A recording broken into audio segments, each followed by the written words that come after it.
Hello everyone, मैं अमन पुरोहित chemistry educator apex classes के digital platform पर आपका स्वागत करता हूं। आज हमारा टॉपिक क्या रहेगा? कोलाइड के अनुप्रयोग। तो पिछले लेक्चर्स में हमने कोलाइड के निर्माण की विधियां, कोलाइड का वर्गीकरण, कोलाइड के गुणधर्म, इन सब का अध्ययन किया था। आज हमारा बहुत ही अच्छा टॉपिक है, क्या है? कोलाइड का अनुप्रयोग। कोलाइड जो है इसका हमारे दैनिक जीवन में बहुत ही महत्वपूर्ण भाग है ये। तो कोलाइड के अनुप्रयोगों को हम अलग अलग बिंदुओं के अंदर पढ़ते हैं।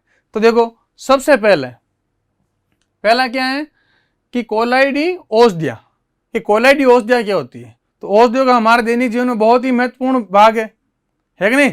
आज का जो दौर है, कोरोना काल है, उसमें सब किसका इंतजार कर रहे हैं कि कोरोना की वैक्सीन मिल जाए, कोरोना की दवा मिल जाए, तो क्या होगा, उसको लें और अपना जीवन पटरी पर आए। आपकी स्कूल कॉलेज खुले और जो श्रमिक है वो भी अपनी फैक्ट्रियों में लेबर काम करना शुरू करे और सबका जीवन क्या है, वापस पटरी पर आए। गाड़ी भी, ट्रेन भी किस पर आए? पटरी पर आए। ट्रेनें भी बंद है, सब कुछ बंद है। तो औषधियां जो है हमारे दैनिक जीवन में बहुत ही महत्वपूर्ण होती हैं। और कोलाइड जो होता है इसका आकार क्या होता है? बड़ा होता है। इसका आकार क्या होता है? बड़ा होता है। और इसका आकार बड़ा होने के कारण क्या होता है, इसमें अधिशोषण की क्षमता अधिक होती है। बड़ा आकार होगा तो ये क्या करेगा, जो आपके छोटे आकार के जीवाणु या सूक्ष्म जीव होते हैं उनको अधिशोषित करके क्या कर देता है? नष्ट कर देता है।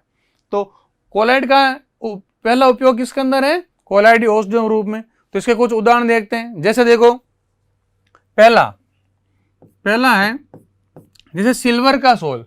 क्या है?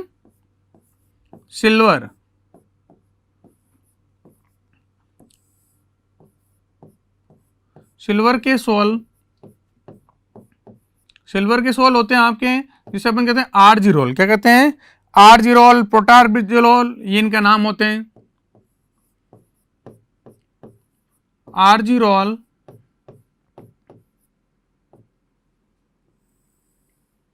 या प्रोटाजिरोल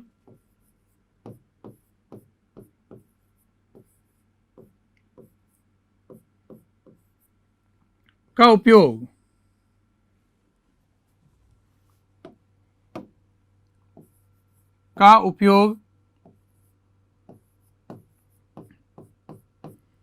आंखों की दवाओं या आंखों के लोशन के रूप में किया जाता है। का उपयोग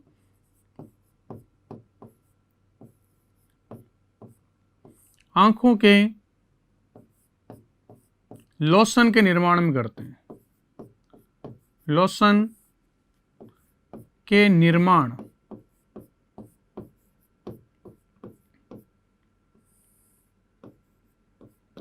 में किया जाता है। तो देखो, अभी क्या कहा मैंने, कोलाइडी जो होते हैं उनका आकार क्या होता है? बड़ा होता है। तो जो सिल्वर के सोल या सिल्वर का कोलाइडी विलीन बनाएंगे उनको हम आई ड्रॉप्स के अंदर करते हैं।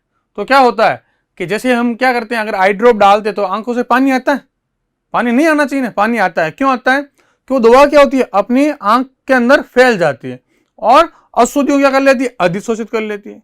दवा आंख के अंदर जाकर फैल गई और अशुद्धियों को अधिशोषित करके आंसू के रूप में या पानी के रूप में बाहर निकाल देती है। तो ये कोलाइड के रूप का उपयोग हुआ पहला, कि सिल्वर का जो सोल है इसका उपयोग किसमें करते हैं अपन? आंखों के लोशन के रूप में करते हैं। अब देखो अगला, दूसरा उपयोग देखो। जैसे आपके अभी जैसे कोरोना काल में क्या कहते हैं, अपनी एंटीबॉडी बनाए रखो, यानी स्वास्थ्यवर्धक औषधियों का निर्माण करके रहो। तो जैसे अपन ने पढ़ा होगा, च्यवनप्राश है चांदी सोना युक्त च्यवनप्राश। जैसे जो क्या कह सकते हैं अपन? सोनी, लोहे यानी आयरन, या लोहा या आयरन कह सकते हैं। सोने, आयरन आदि के सोल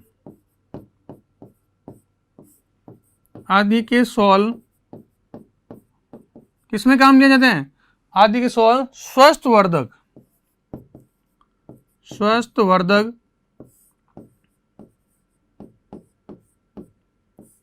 औषधियां होती है, औषधि के रूप में काम आता है।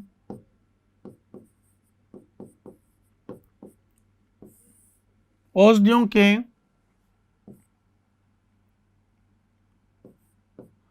के रूप में उपयोगी।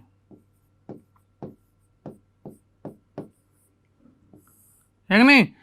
तो सोना है, आयरन है, इसके जो सोल होते हैं, कोलाइड होते हैं, आपको क्या करते हैं? एंटीबॉडी बढ़ाते हैं, स्वास्थ्यवर्धक के रूप में कार्य करते हैं। तो आप भी अपने स्वास्थ्य का ध्यान रखो, अपने शरीर के अंदर एंटीबॉडी बनाए रखो।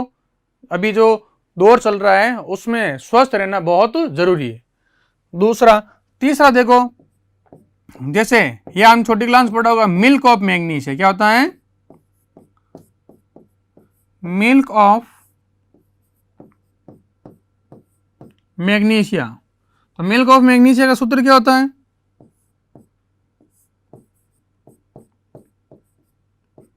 मैग्नीशिया, इसका फॉर्मूला तो आपके MgOH का होल ट्वाइस, यही होता है। तो देखो, इसका उपयोग किस में करते हैं? एंटी एसिड के रूप में, यानी प्रति अम्ल के रूप में, प्रति अम्ल के रूप में, यानी एसिडिटी हो जाती है तो इसका यूज किया जाता है। इसी बात देखो, जो सल्फर के जो सोल होते हैं, सल्फर के सोल जो होते हैं जीवाणुनाशी के रूप में काम लेते हैं। तो क्या ले सकते हैं? चौथा, सल्फर के सोल जीवाणुनाशी, ऐसा होता है जीवाणुनाशी। और एंटीमनी का सोल, किसका? लास्ट लिखते हैं एंटीमनी, एसबी। एसबी किसे कहते हैं? एंटीमनी। एंटीमनी के सोल का उपयोग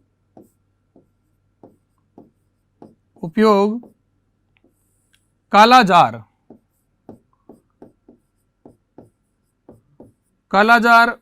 जो बीमारी होती है रोग के निवारण में करते हैं, रोग के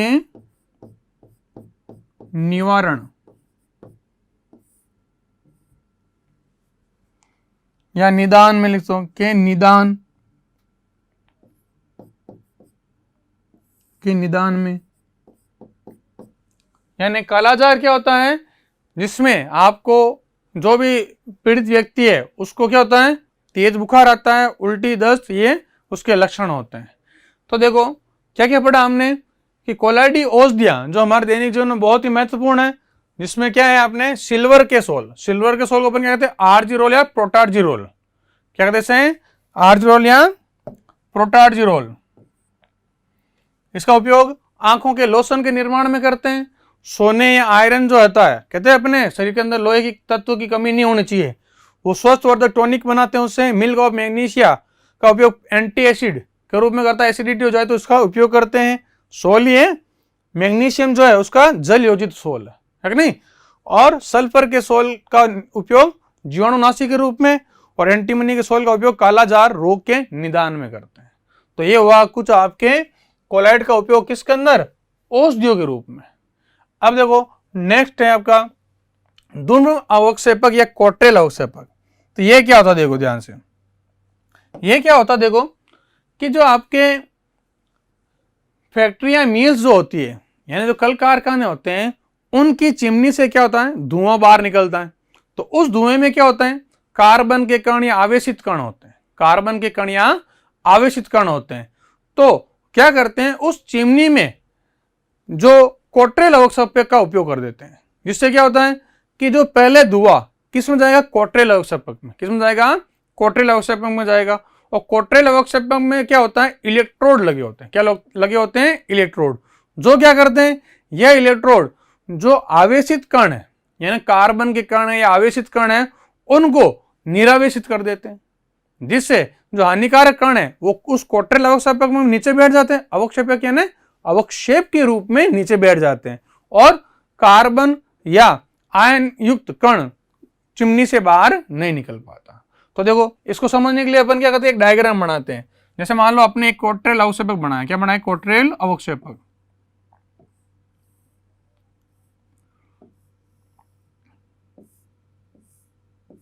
तो तो पहले धुआं किस में जाएगा? इस कोट्रेल अवक्षेपक में जाएगा। किस में जाएगा? इस कोट्रेल अवक्षेपक के अंदर।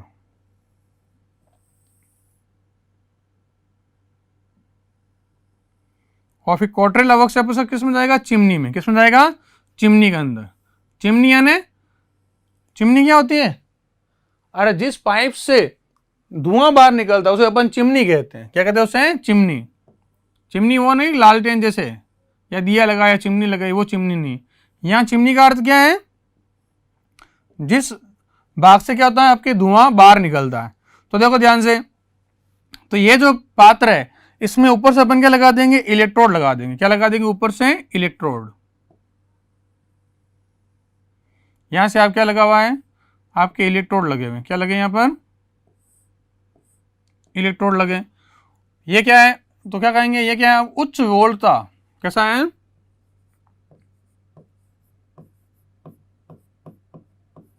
उच्च वोल्टता इलेक्ट्रोड। और इसका लगभग मानना 3000 वोल्ट से अधिक, 3000 वोल्ट से भी अधिक होता है। और यहां क्या हो रहा है? देखो इस तरफ से क्या प्रवेश कर रहा है? धुआं प्रवेश कर रहा है। क्या प्रवेश कर रहा है? धुआं। ये धुआं कैसा है? कार्बन कण युक्त। कैसा है? कार्बन कण, कार्बन कण या आयन युक्त, आयन युक्त। तो आपके 2018 में पूछा गया कोट्रेल अवक्षेपक का नामांकित चित्र बनाइए। यानी कोट्रेल अवक्षेपक बहुत ही महत्वपूर्ण है। अब क्या हुआ? ये जो इलेक्ट्रोड लगा यहां पर धुआं प्रवेश करेगा, तो ये जो आवेशित कण है, ये क्या है? आपके आवेशित कण या आयन है, ये क्या होंगे? इस इलेक्ट्रोड से क्रिया करके क्या हो जाएंगे? निरावेशित हो जाएंगे। यानी क्या हो जाएगा कि ये जो कण है ये यहां पर नीचे बैठ जाएंगे अवक्षेपक के रूप में। कैसे बैठ जाएंगे? अवक्षेपक के रूप में ये नीचे यहां एकत्रित हो जाएंगे। तो यहां क्या हो गया? ये क्या हो गया? आपके अवक्षेप प्राप्त हो गया। ठीक है। और इस चिमनी से जो धुआं निकलेगा, इस चिमनी से अब जो बाहर जो धुआं निकलेगा, यहां से जो धुआं निकलेगा, ये धुआं कैसा होगा? अब कार्बन कण विहीन धुआं। क्या कहेंगे इसे? इसे अपन कहेंगे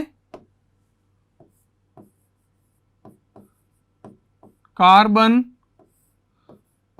कण मुक्त धुआं। ठीक है। और ये क्या पार्ट है आपका? ये जो पार्ट आपका क्या कहलाता है? चिमनी। क्या कहलाता है? चिमनी, जिससे धुआं बाहर निकलता है। और ये जो आपके बनाया है ब्लैक इधर वाला पार्ट, ये क्या कहलाता है? आपके कोट्रेल अवक्षेपक या धूम्र अवक्षेपक, दोनों ही शब्द चलते हैं। इसे अपन क्या कहते हैं? कोट्रेल अवक्षेपक।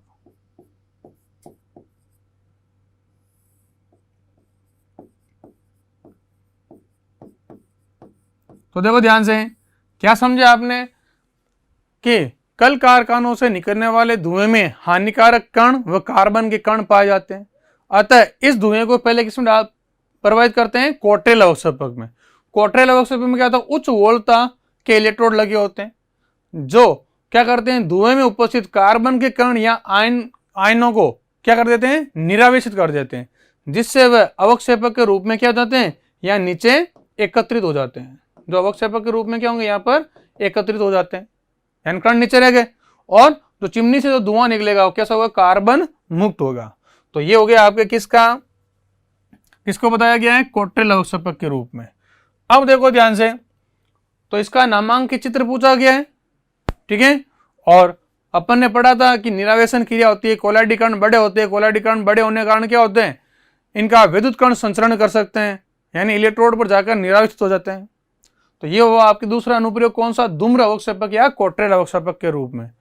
नेक्स्ट देखो, अगला उपयोग देखो, जल के शुद्धिकरण में। तो हम घर में भी करते हैं। जल का शुद्धिकरण कैसे करते हैं? कि जो अशुद्ध जल होता है उसमें अपन क्या करते हैं? फिटकरी डालते हैं। क्या डालते हैं? फिटकरी। तो फिटकरी का सूत्र क्या है?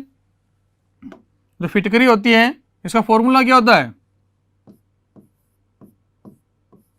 या इसे अपन कहते हैं एलम। तो फिटकरी का क्या फॉर्मूला है, K2SO4 डॉट Al2SO4 का होल थ्राइस और 24H2। तो ये आपके एलम आपको क्या देती है, ये एलम जो है आपको Al प्लस आयन यानी एल्यूमिनियम 3+ आयन देती है।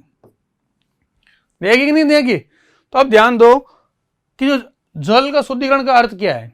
जल जो होता है उसमें पाई जाने वाली अशुद्धियां कैसे होती है, ऋणात्मक होती है। कैसे होती है, ऋणात्मक। और फिटकरी क्या दे रही है आपको, धनावेश दे रही है Al3+। तो जल में उपस्थित अशुद्धियां ऋणावेशित और फिटकरी द्वारा दिया गया आयन धनावेशित आपस में क्रिया करके क्या हो जाता है, स्कंदन हो जाता है। इसलिए क्या होता है, जब अपन क्या करते हैं, जैसे कोई पात्र है उसमें अगर फिटकरी डालेंगे तो क्या होता है, कचरा नीचे बैठ जाता है, स्कंदन हो जाता है। क्या होता है, स्कंदन द्वारा क्या होता है, जल का शुद्धिकरण हो जाता है। तो जल में अशुद्धियां किस रूप में होती है, तो क्या लिख सकते हैं, जल में अशुद्धि, अशुद्धि कैसे होगी, ऋणात्मक रूप में। कैसे होती है, ऋणात्मक। जिससे क्या होता है कि ये ऋणात्मक, ये ऋणात्मक और ये Al3+ आपस में क्रिया करके क्या जाता है, निरावेशन हो जाता है। और ये जो अशुद्धियां वो नीचे बैठ जाती है और जल क्या हो जाता है, शुद्धिकरण हो जाता है। ठीक है, तो ये वो आपके जल के शुद्धिकरण में। अगला देखो रक्त के स्कंदन में। तो रक्त के स्कंदन में क्या है, कभी हम देखा होगा कि जो अपन जब शेविंग कराते हैं या कटिंग कराते हैं तो क्या करता है, नहीं क्या करता है, आपके कहीं अगर मान लो चोट लग जाए तो क्या लगाता है, फिटकरी लगाता है। तो फिटकरी में क्या है, अभी पता है आपको, Al3+ आयन है। और हमारा जो ब्लड है उसमें क्या है, हीमोग्लोबिन के साथ क्या जुड़ा हुआ है, ऑक्सीजन। यानी एल्बुमिन, हीमोग्लोबिन, ये जो आपके प्रोटीन जो होगी रक्त के अंदर वो ऋणात्मक होती है।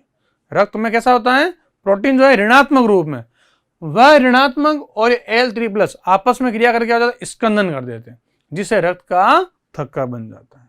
तो क्या कहेंगे, रक्त जो है, रक्त में ऋणावेशित कण पाए जाते हैं और इस रक्त के ऋणावेशित कण पर फिटकरी लगाने पर, क्या लगाने पर, फिटकरी लगाने पर रक्त का स्कंदन हो जाता है। और रक्त के स्कंदन से क्या जाता है, रक्त का प्रवाह यानी जो रक्त अगर बह रहा है वो रुक जाता है। इसीलिए अपन देखते हैं तो नहीं होता है, शेविंग करते समय अगर कट लग जाए तो क्या लगाता है, फिटकरी लगाता है। ये डेली यूज है। कोलाइड जो है अपने दैनिक जीवन में कैसे यूज में आ रहा है इसी को बता रहे हैं यहाँ पर। अगला देखो, वाहित मल या अवशिष्ट के विसर्जन में। वाहित मल या अवशिष्ट के विसर्जन में अब अपन देखते हैं बड़े बड़े शहरों के अंदर जो स्वेज की समस्या होती है, यानी वाहित मल है उसको निकालना, उसकी समस्या आती है। तो क्या करते हैं, शहर के बाहर यानी जहां जगह मिलेगी नगर पालिका को, वो क्या करेगा, वहां बड़े गड्ढों के अंदर क्या करते हैं, वाहित मल को पहुंचाते हैं और वहां पर इलेक्ट्रोड लगा देते हैं। क्या लगा देते हैं, इलेक्ट्रोड। तो इलेक्ट्रोड लगाने से क्या होता है कि जो वाहित मल है ये ऋणात्मक प्रकृति का होता है। कैसा होता है, ऋणात्मक प्रकृति का। वो इलेक्ट्रोड से क्रिया करके क्या हो जाएगा, निरावेशित हो जाएगा। इलेक्ट्रोड से क्रिया करके क्या हो जाएगा, ऋणावेशित हो जाएगा। तो इलेक्ट्रोड से क्रिया करके निरावेशित जैसे ही हुआ, जैसे ही निरावेशित हुआ तो क्या होगा, स्कंदन हो जाएगा इसका। और स्कंदन होने के बाद जो पदार्थ बचता है उस पदार्थ का उपयोग अपन किसमें कर लेते हैं, खाद के रूप में यूज हो गया। भाई आपने पढ़ा है कि जो खाद क्या होती है, कि पशुओं द्वारा त्यागे गया उत्सर्जित पदार्थ, ठीक है, या वाहित मल है, उसको अपन किस रूप में काम ले सकते हैं, खाद के रूप में। तो वही बात है, वाहित मल जो होता है ऋणात्मक प्रकृति को होता है, उसके अंदर इसको अपन किस में से प्रभावित कर देते हैं, इलेक्ट्रोडों के ऊपर से। तो इलेक्ट्रोड जो है वाहित मल से क्रिया करके क्या कर देता है, उसका स्कंदन कर देता है, यानी अवक्षेपण कर देता है। और जैसे अवक्षेपण करेगा तो क्या होगा, वो वहीं रुक जाएगा और उसको फिर हटा करके किस रूप में काम ले लेते हैं, खाद के रूप में। तो यूजफुल बना दिया उसको, नहीं तो गंदगी फैलती रहती है और अन्य बीमारियां होती रहती हैं। तो देखो हमारे दैनिक जीवन में कोलाइड का बहुत ही उपयोग है। अगला देखो, रबड़ व्यवसाय में। रबड़ देखो, आपने देखो रबड़ का एक लेटेक्स होता है। रबड़ जो है, जैसे आपने देखा होगा आग का पौधा होता है आग, उससे दूध निकलता है, उसे अपन कहते हैं लेटेक्स। ठीक है, तो रबड़ जो है वो क्या, जलीय पायस एक तरह का, यानी जल है, जल के अंदर क्या घुला हुआ है, रबड़। भाई लिक्विड अवस्था के अंदर है, तो जलीय पायस कैसे, क्या यानी उसके अंदर पानी है और रबड़ है। अब जो रबड़ होता है ये भी कैसा होता है, ऋणात्मक प्रकार का। कैसा होता है, ऋणात्मक प्रकार का सोल होता है, यानी उसकी नेचर क्या होती है, ऋणात्मक।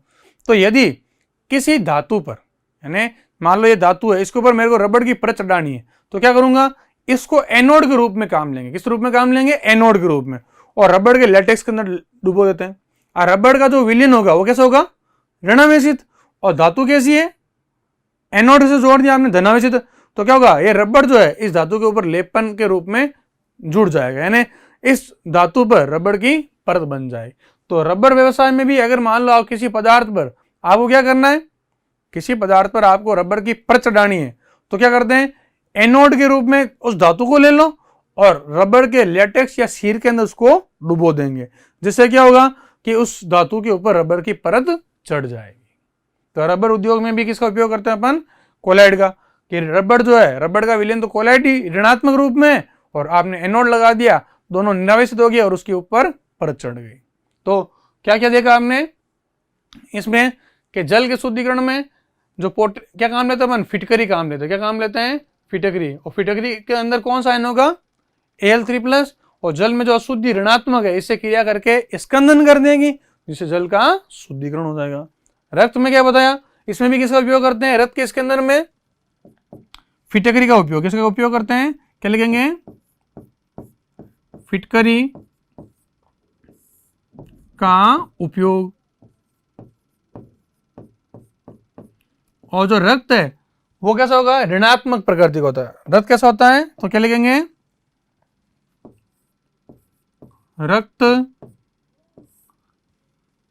ऋणात्मक, या रक्त में ऋणावेशित कण पाए जाते हैं। रक्त में ऋणावेशित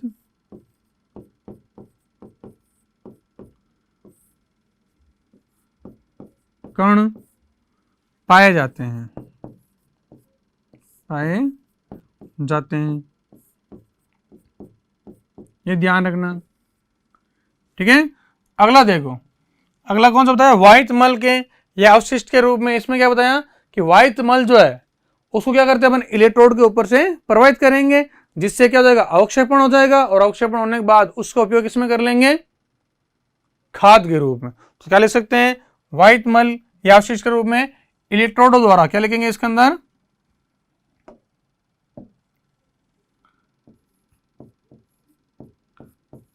इलेक्ट्रोडों द्वारा स्कंदन करके खाद के रूप में उपयोग में लिया जाता है। खाद के रूप में उपयोग में लिए जाता है।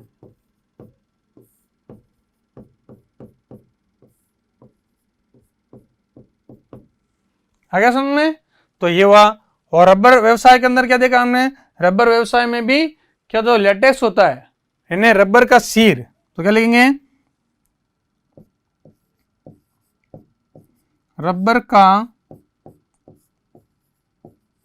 सीर ऋणात्मक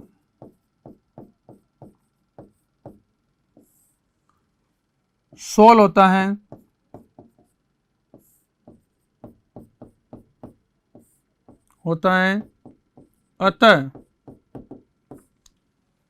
अतः धातु की एनोड छड़ पर इसका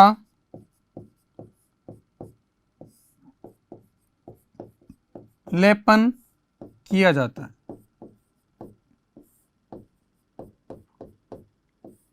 आगे बात समझ में कि भाई जिस धातु या जिस पदार्थ पर आपको क्या करना है,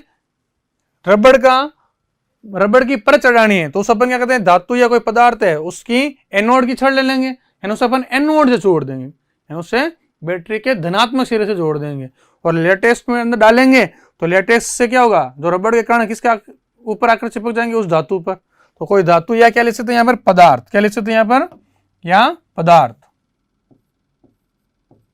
जो भी मैटर है उसके अंदर, ठीक है, उसके ऊपर इसका लेपन किया जा सकता है। तो ये हुए कुछ आपके और अन्य उपयोग, नोट कर लो इसको।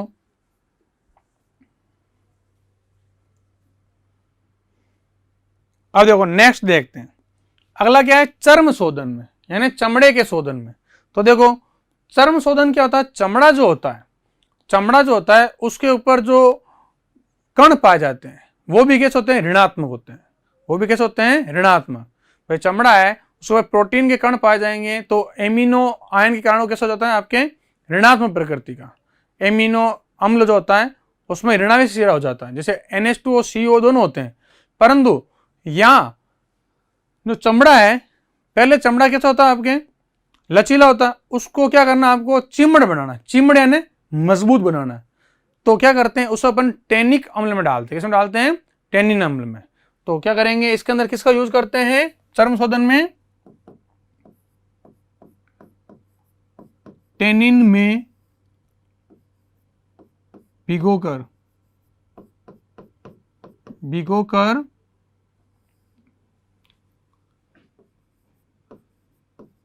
चमड़े को कठोर व मजबूत बनाया जाता है, मजबूत बनाया जाता है।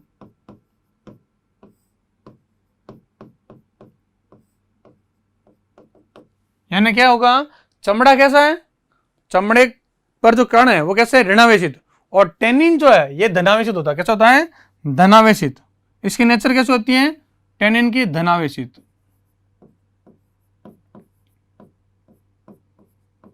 तो क्या होगा, ये धनावेशित और चमड़ा ऋणावेशित आपस में क्रिया करके क्या हो जाएगा, अवक्षेपण हो जाएगा, और अवक्षेपण होने से चमड़ा कैसे हो जाएगा, कठोर और मजबूत हो जाएगा। ठीक है, आप देखते हो जैसे मान लो कोई जानवर है, अगर उसकी मृत्यु हो गई, अगर मान लो उसे चमड़ा नहीं निकाला गया उसकी त्वचा से, तो क्या होगा, बैक्टीरिया लग जाएंगे और वो सड़ गल के खराब हो जाएगा। तो चमड़ा का अगर आप उद्योग होता है, क्या करता है, जानवर, मरे हुए जानवर जो होते हैं उसकी खाल लेते हैं, उसको किसमें भिगोते हैं, इस टेनिन के अंदर। और टेनिन कैसा होता है, धनात्मक, और चमड़ा जो कैसा होता है, ऋणात्मक। तो ऋणाइन और धनाइन आपस में क्रिया करके क्या करते हैं, स्कंदन कर देते हैं, जिससे चमड़ा क्या जाता है, कठोर व मजबूत हो जाता है। ठीक है, तो चर्म उद्योग में भी किसका उपयोग किया गया, आपके कोलाइड का। तो टेनिन का सोल लेते हैं, टेनिन का जलीय विलीन लेते हैं। क्या लेते हैं, जलीय विलीन। और टेनिन क्या है, कोई पूछे तो टेनिन जो है पॉलीफिनोलिक यौगिक है, यानी इसके अंदर कई फिनॉल के समूह पाए जाते हैं। ठीक है, अगला देखो फोटोग्राफी में। तो फोटोग्राफी में क्या होता है, जैसे आपने कोलाइड के अंदर पढ़ा एक रक्सी कोलाइड, क्या पढ़ा, रक्सी कोलाइड। तो क्या करते हैं, फोटोग्राफी जो होती है उसके अंदर जो स्लाइड होती है, क्या होती है, स्लाइड। उस स्लाइड के अंदर क्या होता है, आपके AGBR। क्या होता है, AGBR।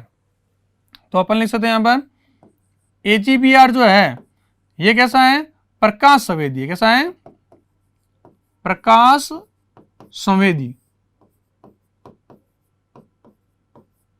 ठीक है, और इसके रक्षण काम करता है जिलेटिन या सेलुलोज। तो इसके लिए रक्सी कोलाइड कौन काम करता है, तो इसका जो रक्सी है इसका रक्षण कौन करता है, जिलेटिन। कौन करता है, जिलेटिन या सेलुलोज। जिलेटिन या सेलुलोज।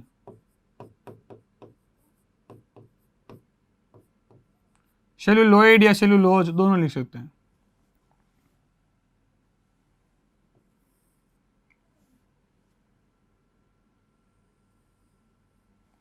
इसको अपन सेल्यूलॉइड भी लिख सकते हैं। क्या लिख सकते हैं, सेल्यूलॉइड।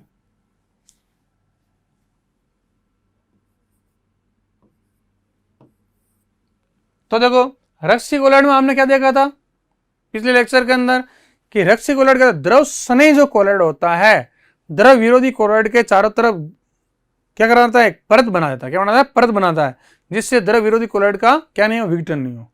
तो AGBR AGBR में क्या होता है, प्रकाश संवेदी होता है। जैसे क्या होता है, जैसे मान लो ये इस स्लाइड के ऊपर मैंने किया क्या, AGBR का एक लेपन लगा दिया। अब जैसे कैमरे का पट खुलेगा तो क्या होगा, सामने जो खड़ा है उसकी फोटो इसके ऊपर बन जाती है, होगा नहीं होगा। जैसे अगर मान लो आपने सुना होगा, ये टेक्निक जो है पहले काम लेते थे, तो उसमें क्या होता है, जैसे ही स्लाइड है, स्लाइड के ऊपर AGBR लगा हुआ और जैसे कैमरे का पट खुला तो क्या हुआ, प्रकाश इसके ऊपर गिरा और सामने जो उसका चित्र इस स्लाइड के ऊपर आ जाता है। तो इसका अपघटन नहीं हो तो इस चारों तरफ क्या करते हैं, किसका रक्षण के रूप में किस करता है, जेलेटिन या सेलुलोज लगा लेते हैं। तो अपन ने पढ़ा रक्सीकोलाइड, रक्सीकोलाइड क्या करते हैं, जो जल्दी से विघटित होने वाले द्रव विरोधी सोल है उसका रक्षण करते हैं। तो यहां पर भी देखो ये द्रव स्नेही, द्रव विरोधी कोलाइड के रूप में इसको देखा गया है। तो फोटोग्राफी में भी किसका उपयोग कर रहे हैं अपन, कोलाइड का। और कोलाइड के रूप में कौन काम कर रहा है, जिलेटिन। और आपने पढ़ा था इसका रक्षण करने की क्षमता सबसे अधिक होती है क्योंकि इसका स्वर्णांक क्या होता है, कम होता है। अब देखो अगला, डेल्टा का निर्माण। देखो डेल्टा का निर्माण क्या है, ये भी परीक्षा में पूछा गया है कि जब नदियां जो होती है, जो नदियां होती है वह बहती है तो उसके अंदर क्या होते हैं, कई आयन आ जाते हैं, क्यों नदियां कई शहरों से होकर गुजरती है। तो उसको मानते हैं कि नदियों का जो जल होता है उसमें भी ऋणावेशित सोल बन जाता है। क्या बन जाता है, ऋणावेशित सोल। यानी जो नदी है उसका जल जो है कैसा है, ऋणात्मक कोलाइडी विलीन है, ऋणात्मक कोलाइडी विलीन। जब ये समुद्र में गिरती है, अब समुद्र में क्या आयन होता है, समुद्र का पानी कैसा होता है, खारा या मीठा, खारा होता है।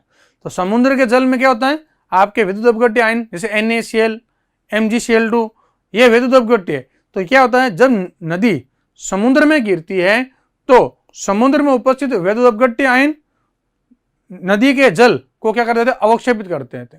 और जब ये अवक्षेपित करेंगे तो एक डेल्टा के रूप में संरचना बनती है, उसे अपन कहते हैं डेल्टा का निर्माण। तो देखो जैसे, देखो ध्यान से, जैसे यहां पर ये आपके समुद्र का जल है, किसका जल है, ये समुद्र का जल।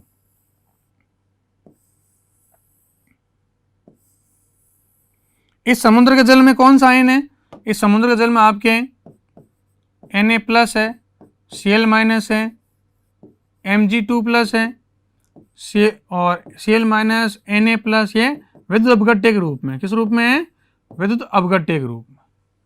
ठीक है। और जब नदी इसके अंदर आकर मिलेगी, इसके अंदर आकर मिलेगी, नदी अगर मान लो इसके अंदर आ रही है, यहां से कोई आ रही है क्या, आपके नदी का जल इसके अंदर आ रहा है, तो नदी जैसे इसके अंदर आती है तो यहां जो क्या होता है, नदी जो है इसके अंदर क्या पा जाते हैं, ऋणावेशित कोलाइडी विलयन, यानी ऋणावेशित सोल के रूप में काम होता है। ये क्या है, ऋणावेशित सोल या कण पाए जाते हैं।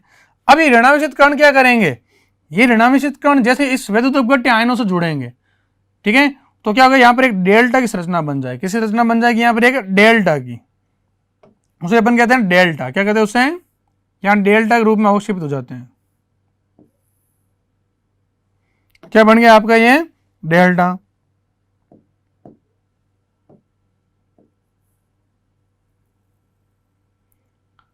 और भारत में सबसे बड़ा डेल्टा कौन सा है, सुंदरवन डेल्टा, कोलकाता बंगाल के अंदर।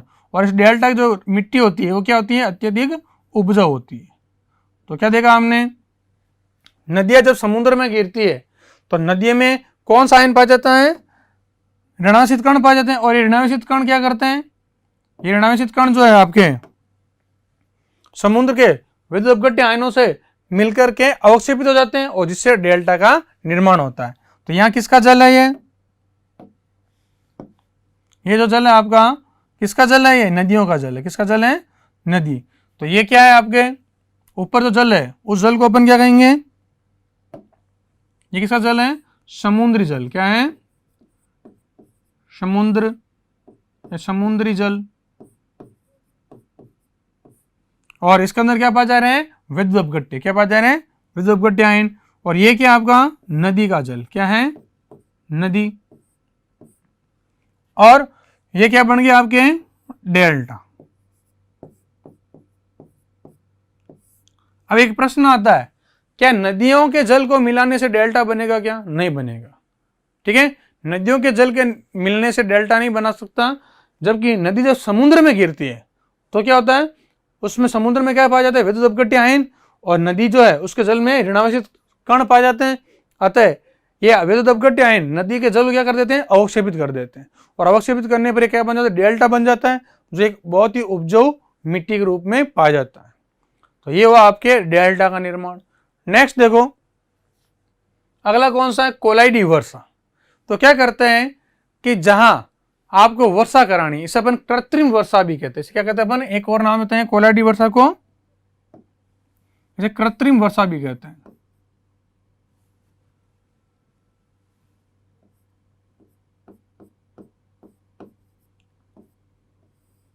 कृत्रिम वर्षा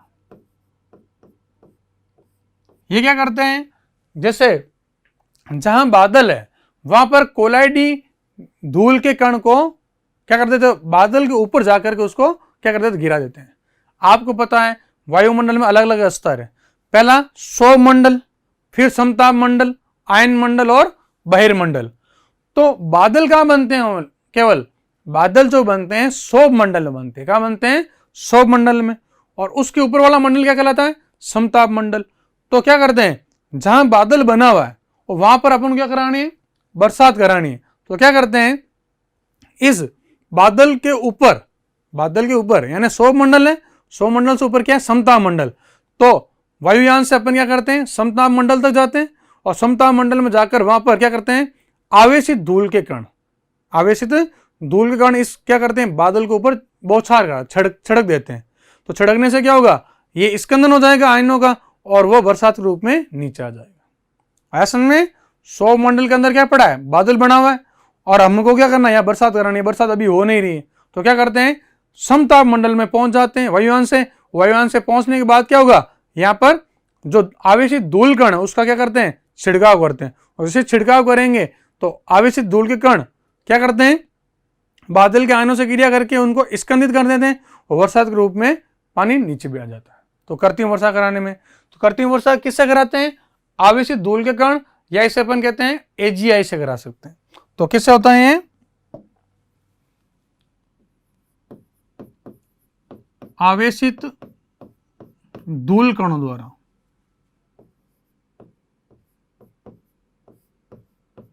धूल कणों द्वारा, या इसको मानते हैं एजीआई द्वारा। किसके द्वारा, एजीआई, क्या आई, बरसात आई, कृत्रिम वर्षा कराई जाती है। या क्या करते हैं कि ये जो विपरीत आवेश के जो बादल होते हैं उनमें भी क्या होती है, टकराव होती है। क्या होता है, टकराव होते हैं। तो विपरीत आवेश वाले हैं, अगर मान लो धनावेशित बादल हो, ऋणावेशित बादल है, ये आपस में टकराएंगे तो क्या होंगे, निरावेशन होगा या स्कंदन होगा। निरावेशन होते ही क्या होगा, बरसात हो जाएगी। तो ये भी इसके अंदर तथ्य लगता है कि धनावेशित और ऋणावेशित, और बादल क्या है, कोलाइड है। कोलाइड कैसे, एरोसोल है। पढ़ा था आपने कि वायु के अंदर क्या है, जल, तो जल का एरोसोल कहलाता है, पढ़ा था अपन ने। तो ये भी कोलाइड का है। अगला देखो आकाश का नीला रंग। तो आकाश का नीला रंग क्यों है, क्यों कि जैसे कोलाइडी कणों का आकार बड़ा होता है तो वो क्या करता है, प्रकाश का प्रकीर्णन कर देता है। तो वही बात है कि आसमानी रंग का तरंग दैर्ध्य क्या है, कम है, और इसका प्रकीर्णन क्या हो रहा है, ज्यादा हो रहा है, इसलिए क्या दिख रहा है अपन को, आकाश का रंग नीला दिखाई दे रहा है। यानी ये वायुमंडल जो है ये क्या है, एक तरह का कोलाइड है।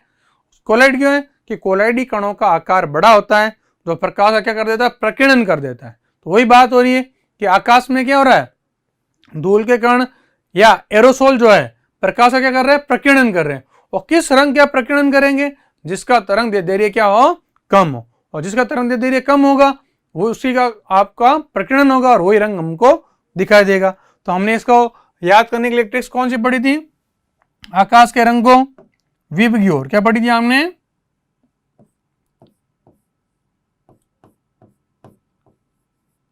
विबग्योर। 7 रंग हो गए। या इसे हिंदी में क्या कहते हैं अपन, क्या कहते हैं, बेनी, आह, पी, ना, ला। तो इधर जाने पर क्या हो गया, आपके तरंग दैर्ध्य बढ़ गया। क्या बढ़ गया, तरंग ये धैर्य लैम्डा में वृद्धि। तो इधर जाने पर क्या होगा, प्रकीर्णन कम होगा। क्या होगा, प्रकीर्णन में कमी। या इसका उल्टा लिख दें, अगर अपन क्या कर दें कि ये जो प्रकीर्णन है, ये प्रकीर्णन है, इसको मेरे को क्या करना, अधिक बताना है। तो प्रकीर्णन में क्या कर दूंगा, वृद्धि। किस तरफ होगी प्रकीर्णन में वृद्धि, इस तरफ, प्रकीर्णन में वृद्धि। और प्रकीर्णन जो होता है, क्या होता है, प्रकीर्णन, ये तरंग दैर्ध्य क्या होता है, व्युत्क्रम होता है। पढ़ा था अपन ने वीन के नियम में, तरंग दैर्ध्य घात 4 के व्युत्क्रम होता है। तो बैंगनी रंग या नीले रंग का प्रकीर्णन ज्यादा होगा, इसलिए कैसे दिखाई देगा, नीले रंग का दिखाई देगा। अगला देखो, खाद्य सामग्री के रूप में। तो कोलाइड जो है, कौन कौन से खाद्य सामग्री पढ़ी आपने, बताओ। दूध क्या है, और दूध पीते हैं कि जन्मता बच्चा सर दूध ही पीता है। सबने सबसे पहले क्या पिया होगा, दूध ही पिया होगा, है ना। तो दूध है, पनीर है, मक्खन है,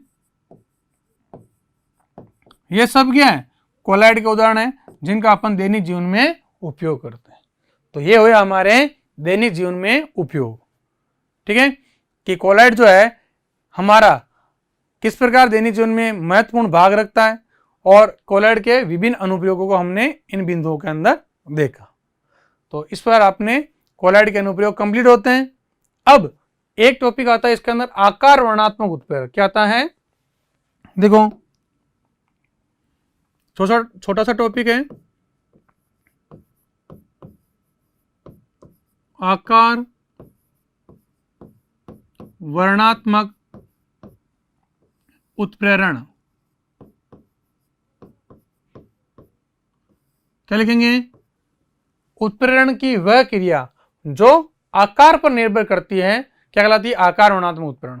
यानी वह उत्प्रेरण जो आकार पर निर्भर करता है, क्या कहलाता है, आकार वर्णात्मक उत्प्रेरण। तो क्या लिखेंगे, वह उत्प्रेरण जो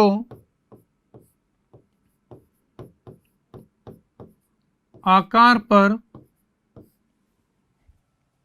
निर्भर करता है,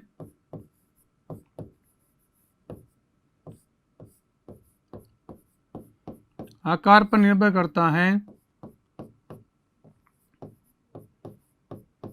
आकार वर्णात्मक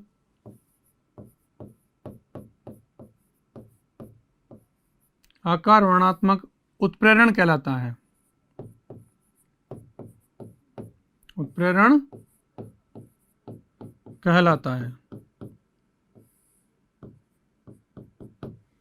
मतलब ये जो उत्प्रेरण है किस पर डिपेंड करेगा, उत्प्रेरक के आकार व अभिकारक के आकार पर निर्भर करेगा।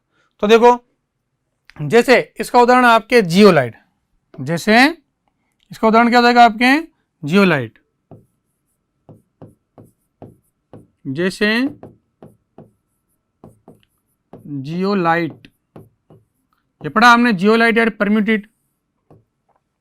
अब देखो ध्यान से, इसमें क्या होता है, जैसे जो जियोलाइट है उसके अंदर जल के कण पाए जाते हैं, और ये क्या होता है कि जैसे इसको वाष्पित करते हैं, जल के अणु क्या होते हैं, बाहर निकल जाते हैं। तो इसमें क्या बन जाते हैं, छिद्र बन जाते हैं, और उन छिद्रों का आकार होता है 260 mm से 270 mm। तो छिद्रयुक्त होता है, और इसकी आकृति हुई मधुमक्खी के छत्ते के समान। जियोलाइट की संरचना कैसे होती है, मधुमक्खी के छत्ते के समान। और इसमें जो पाए जाने वाले जो छिद्र है उसके अनुरूप ही अभिकारक इससे क्रिया कर पाता है। यानी सिलेक्टिव हो गया कि जो जियोलाइट में छिद्र है उसमें कौन क्रिया कर पाएगा, जो अभिकारक उनके अंदर आ सकता है। हर एक अभिकारक में इससे क्रिया नहीं कर सकता, इसलिए इसे अपन क्या कहते हैं, आकार वर्णात्मक उत्प्रेरक।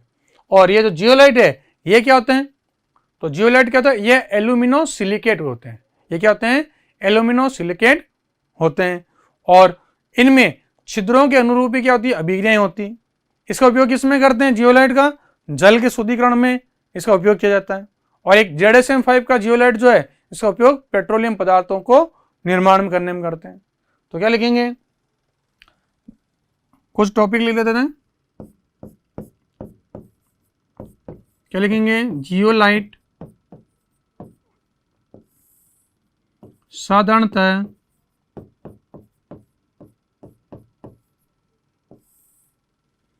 एल्यूमिनो सिलिकेट होते हैं। एल्यूमिनो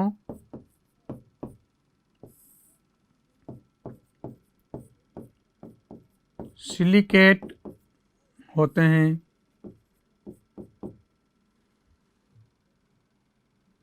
सिलिकेट होते हैं। इन्हें अपन कैसे दर्शाते हैं? जैसे कोई भी मेटल है, जैसे सोडियम है या पोटेशियम मेटल ले लिया बाहर, और एल्यूमिनो एंड Al2, ठीक है, इसका X अणु और SiO2 इसके Y अणु, और बाहर क्या जुड़े होंगे? आपके जल के अणु। मान लो इसको N लिख देते हैं, NH2, जल के अणु जुड़े होते हैं। और ये जो जल के अणु जो बाहर निकल जाएंगे तो यहाँ क्या बन जाएंगे? छिद्र बन जाएंगे, और छिद्र बन जाने से उन छिद्रों के अनुरूप ही अभिकारक इनसे क्या कर पाते हैं? क्रिया कर लाते हैं। अब देखो जियोलाइट के उपयोग।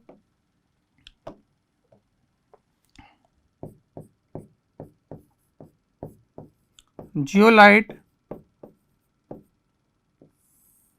या परम्यूटेट का उपयोग, ये पढ़ा हमने 11th में, किसके अंदर करते हैं? जल के शुद्धिकरण में करते हैं। देखा था हमने कि इसके अंदर जल ऊपर से डालते हैं और वापस जल नीचे से क्या था? ऊपर आता है और शुद्ध हो जाता है। ये विधि पूरी 11th में पढ़ी होगी हमने। जियोलाइट या परम्यूटेट का उपयोग जल के शुद्धिकरण में करते हैं। जल के शुद्धिकरण में किया जाता है।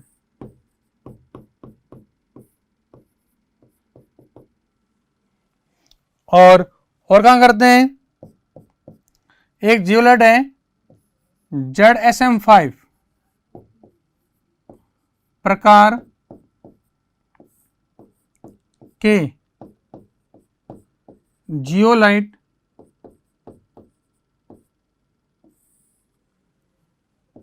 का उपयोग पेट्रोलियम पदार्थों या पेट्रोलियम में किया जाता है। यानी इससे पेट्रोलियम से एथेनॉल का निर्माण कर देंगे। तो जियोलाइट का उपयोग पेट्रोलियम में किया जाता है।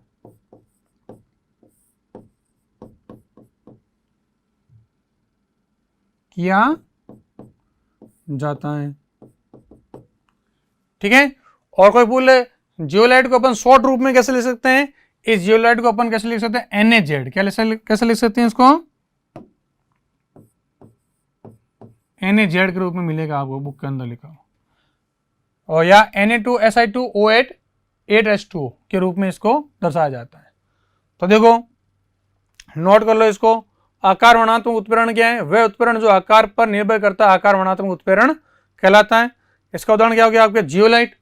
और जियोलाइट साधारणतः एल्यूमिनो सिलिकेट होते हैं, और जियोलाइट या परम्यूटेट का उपयोग जल के शुद्धिकरण में किया जाता है। और ZSM5 प्रकार, ये क्या है? 5 है। ये क्या आपका?